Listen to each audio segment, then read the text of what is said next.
Pursuing, PARSING, pursuing मतलब तरकीब। अंग्रेज़ी ज़बान में नाउन के बारे में ये बतलाया जाता है कि नाउन जुमले में किस हैसियत से इस्तेमाल हो रहा है। दोस्तों गौर से देखिए, ये नीचे नीले कलम से लिखा हुआ है। Number 1, number 2, number 3, number 4। आपकी आसानी के लिए हमने ये लिख दिया है।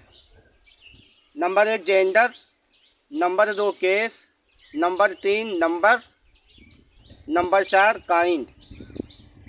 जेंडर कहते हैं मुज़क्कर या मुअन्नस का होना। केस कहते हैं फ़ाइल या मफ़ूल का होना। नंबर कहते हैं वाहिद या जमा का होना। काइंड कहते हैं मारफा या नकरा का होना। दोस्तों नाउन जब जुमले में इस्तेमाल होगा तो इन चारों में से एक हालत ज़रूर पाई जाएगी। या तो वो मुज़क्कर होगा या मुअन्नस, फ़ाइल की हालत में होगा या मफ़ूल की हालत में, वाहिद होगा या जमा होगा, मारफा होगा या नकरा होगा। तो आइए हम मिसाल देखते हैं। Khalid writes a letter, Khalid एक ख़त लिखता है। तो पर्सिंग में नाउन के बारे में ये बतलाया जाता है। तो यहाँ बहस की जाएगी खालिद के बारे में, राइट्स के बारे में नहीं। तो खालिद को हम देखते हैं कि खालिद क्या है। सबसे पहले हम जेंडर की शक्ल में देखते हैं कि जेंडर में से क्या है, ये मास्कुलिन या फेमिनिन यानी मुज़क्कर है या मुअन्नस है। तो हमें ये पता चल रहा है कि खालिद एक मुज़क्कर है, यानी कि ये नर है, मादा नहीं है।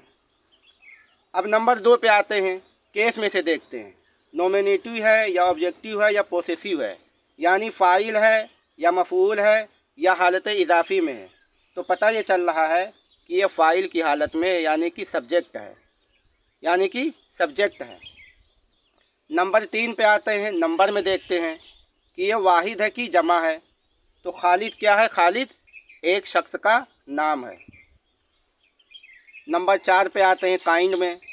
काइंड में देखते हैं प्रॉपर, कॉमन, कलेक्टिव, मटेरियल या अब्स्ट्रैक्ट नाउन। तो खालिद क्या है? एक प्रॉपर नाउन है, एक मारफा है। खालिद बोलकर कोई दूसरा शख्स मुराद नहीं लिया जा सकता है। तो दोस्तों पर्सिंग किसे कहते हैं? नहवी तरकीब को। अंग्रेज़ी ज़बान में नाउन के बारे में ये बतलाना रहता है कि नाउन जुमले में किस शक्ल के एतबार से और किस हैसियत के एतबार से वो इस्तेमाल हो रहा है। तो खालिद यहाँ पे मुज़क्कर है, फ़ाइल है, वाहिद है और मारफा है, और राइट्स का सब्जेक्ट है। इसी तरीके से लेटर भी एक नाउन है। अब इस नाउन के बारे में हम बात करेंगे। तो लेटर यहाँ पे क्या है? पहले हम नंबर 1 को देखते हैं। जेंडर में से क्या है? मास्कुलिन यानी कि मुज़क्कर है। लेटर के बारे में केस में से देखते हैं कि ये क्या है? नॉमिनेटिव है? नहीं, ये फ़ाइल नहीं है। राइट्स का फ़ाइल ये खालिद है। तो ये क्या बनेगा? ये बनेगा मफ़ूल यानी कि ऑब्जेक्टिव केस। नंबर 3 में देखते हैं, ये वाहिद है कि जमा है? देखिए लेटर है, लेटर्स नहीं है, तो ये बनेगा सिंगुलर। काइंड में देखते हैं प्रॉपर है या कॉमन है? पता ये चला कि ये नकरा है। तो दोस्तों इसी चीज़ को कहते हैं पर्सिंग। अंग्रेज़ी ज़बान में नाउन के बारे में ये बतलाया जाता है कि नाउन का इस्तेमाल किस हैसियत से हो रहा है। जेंडर की, केस की, नंबर की, काइंड की, कौन कौन सी शक्ल में से वो इस्तेमाल हो रहा है।